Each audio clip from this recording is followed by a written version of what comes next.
0700 hours this morning, in possession of a rare crystal needed to reconstruct a new full-scale M drive.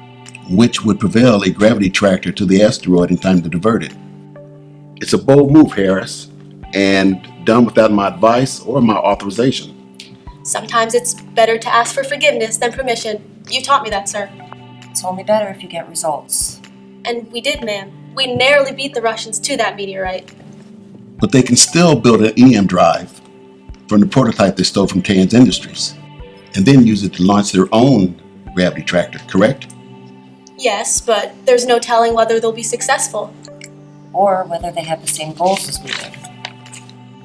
Whoever launches this thing first will control the outcome. Where are we with Mr. Tance? He's within days of having a fully functioning M drive. Good. This is a race we need to win. Angela, let the President of the United States know we'll be moving forward with the launch as soon as Tance is ready. The Russians have issued a warning. If we launch anything, they'll shoot it down. With everything that's happening, sir, it's a credible threat. And so are we. Let's just hope no one does anything they'll regret.